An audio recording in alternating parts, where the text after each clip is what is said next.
Out in the vast Atlantic, there's a city that moves across the ocean. But this city isn't made of skyscrapers or streets. It's made of steel, fighter jets, nuclear power, and a crew of over 4,500 people. This is the USS Gerald R. Ford, the world's largest and most advanced aircraft carrier.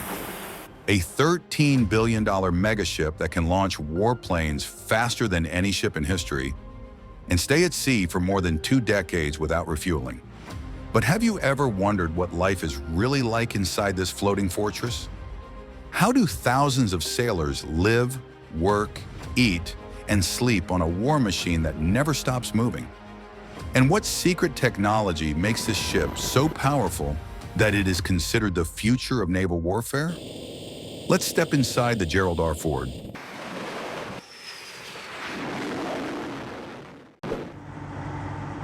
To grasp this engineering marvel, you can't think of it as just a ship.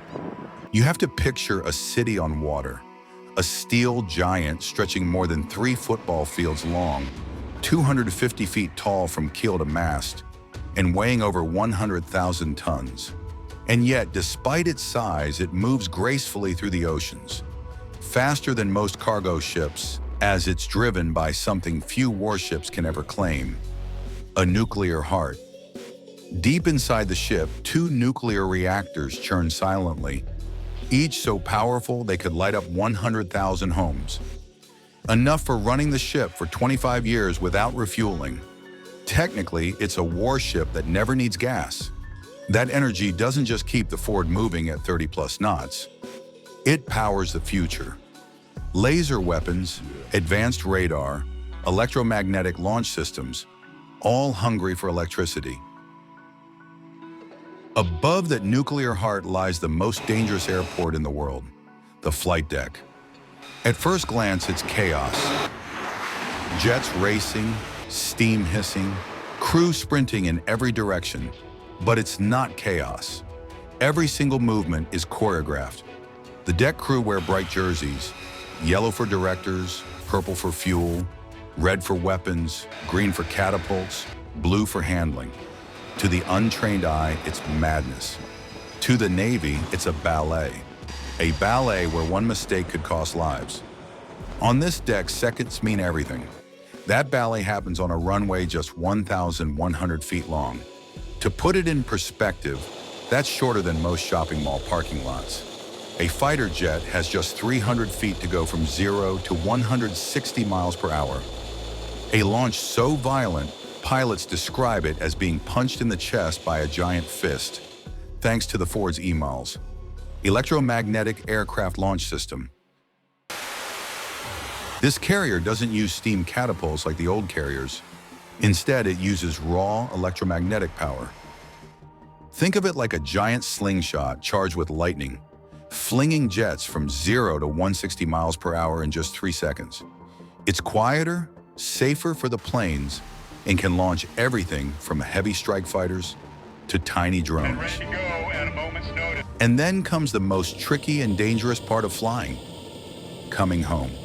Imagine landing a jet at 150 miles per hour on a runway that's moving, pitching, and just 500 feet long. That's the challenge every pilot faces. Their only hope? A cable system called AAG, Advanced Arresting Gear. 3 steel wires stretched across the deck, designed to stop a jet smoothly or snap it to a dead halt in an instant. Miss the wire, and you're out of runway. Navy pilots call it a bolter. Too many mistakes here, and you don't get a second chance. But what makes the Ford a true game changer isn't just the deck. It's what's hidden deep below. Weapons elevators, not run by cables, but by magnetic levitation. They move bombs and missiles from the magazines to the deck faster than ever. On older carriers, crews sometimes waited 10 minutes for munitions. On the Ford, they arrive in seconds. The result? This ship can launch a third more aircraft per day than any carrier before it. That means more missions, more strikes, and more power, all in less time. And when the Ford isn't attacking, it's watching. Its radar can scan the skies farther than ever. Its defenses, missiles and rapid-fire cannons, create a bubble of protection, spitting out 75 rounds per second if anything dares get close.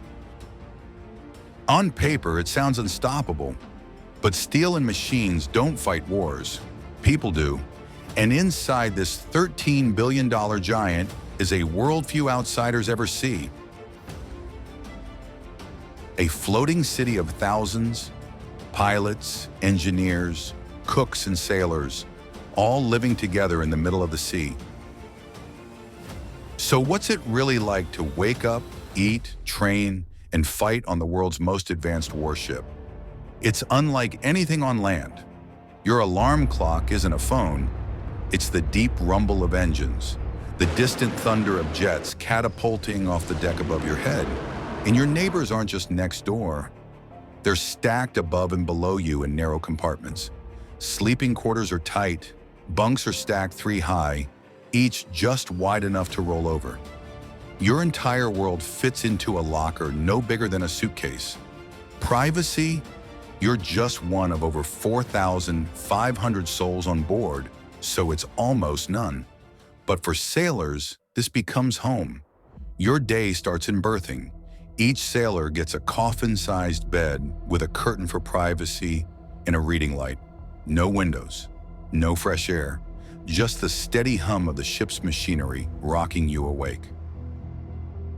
Stepping out of your bunk, you're in a maze of narrow corridors and ladders. Every hallway looks the same. Gray walls, low ceilings, pipes hissing overhead. New crew often get lost, wandering past compartments they didn't even know existed. On a ship this massive, finding your way feels like navigating a steel labyrinth. Breakfast is served on the mess decks, where thousands of sailors cycle through every day.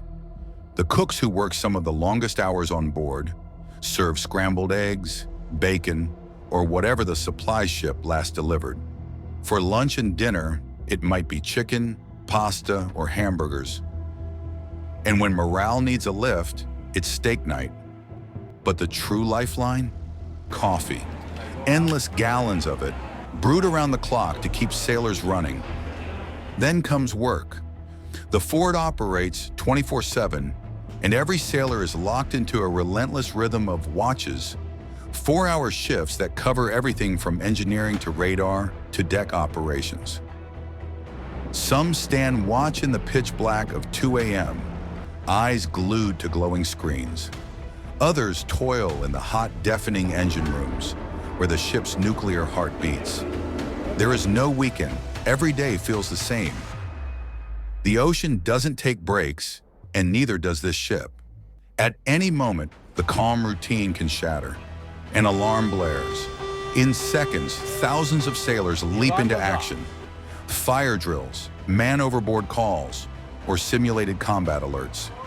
The crew trains constantly, so instinct takes over when the real crisis comes.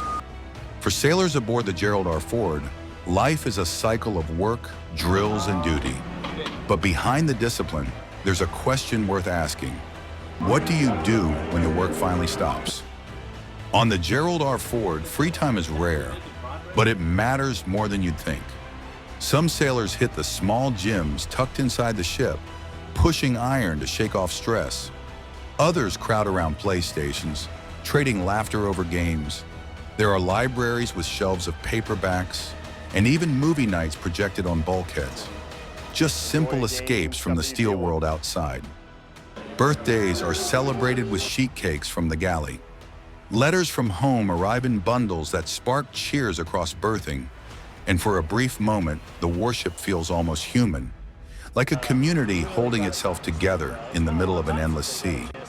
Because in the end, it isn't just the nuclear power, the billion-dollar technology, or the jets on deck that keep the Gerald R. Ford alive. It's the people, thousands of them, who wake up every day far from home and make this floating city more than just steel. Thank you so much for watching. Please like and subscribe our channel, The Curious Corner, For more fascinating content,